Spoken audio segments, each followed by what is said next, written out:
And welcome back to Newsmax Now. I'm Miranda Kahn. And I'm John Bogman. We start our personal impact segment today with the end of the Boston Marathon. The race wrapped up yesterday morning at about 5 a.m. when the final runner crossed the finish line. His name is Michael Melamed, and he has muscular dystrophy, which severely limits his ability to move, but that didn't stop the Venezuelan man from running in the 26.2-mile marathon over 20 hours. Boston was Melamed's 5th marathon, and he says it holds a special place in his heart because his parents took him to that city as a child for medical treatment. Just love it. So inspiring.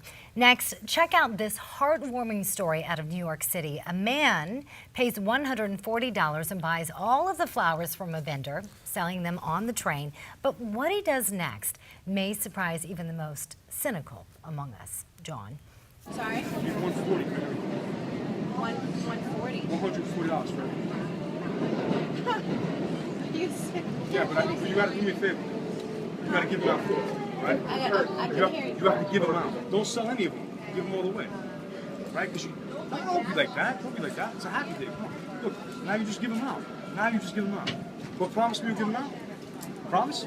Promise. I give you a Isn't that wonderful? As you just heard, he tells her to just give away the flowers to others on the train. The woman, as you could hear, she was tearing up at the end of the video. You can tell this gesture just meant a lot to her, as it does to everybody. It's a little choked up, doesn't it? Yes, even the most cynical. Even the most cynical, John. among I meant us, that in a very Miranda. nice way, you know. And how's this for being picture perfect? Take a look. A soldier dad returns from duty and photobombs his son during his school pictures. As you can see, 8-year-old Joshua Bass was pretty shocked. Look at that reaction to see him in the back of his school picture. Look at that big old hug. Never Love gets it. old. As long as this has been happening since we started back in 2003, these never get old, seeing these soldiers come back for I more, love it. especially with love their kids.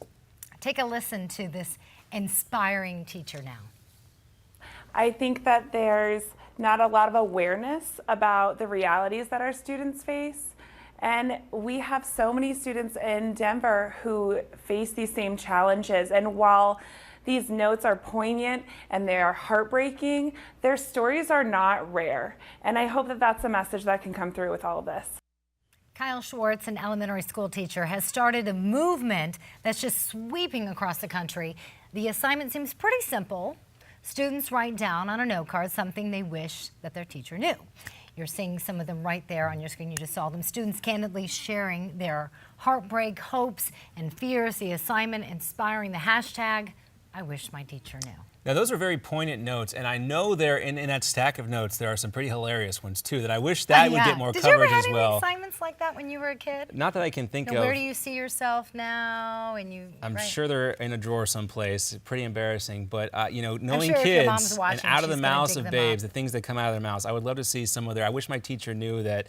You know, I'm sure we'll find some later on. Your but mom's good stuff watching. out She's there. going to dig some of them up and send them. All right, to let's us. turn our attention to a special feature you can check out right now on Newsmax.com. Just published online a list of the top 100 Christian leaders in America. The top 5 on that list include Franklin Graham, head of Samaritan's Purse, and a good friend of Newsmax, Joel Osteen, televangelist and best-selling author, also a good friend of Newsmax, Mark Burnett and Roma Downey, creators of the TV series The Bible, and A.D., also good friends of Newsmax, and Cardinal Wuerl, the Archbishop of Washington, D.C., and legendary evangelist Billy Graham.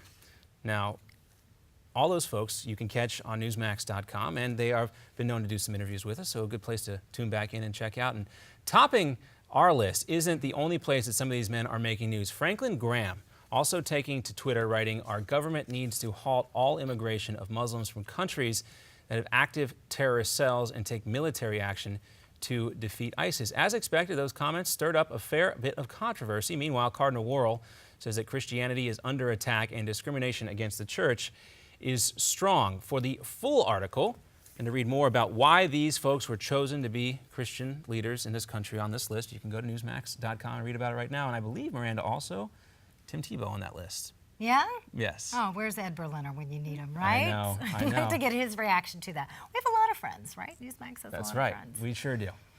Coming up, a new study shows you that you may be able to train your mind, how do you like this, to help treat your depression.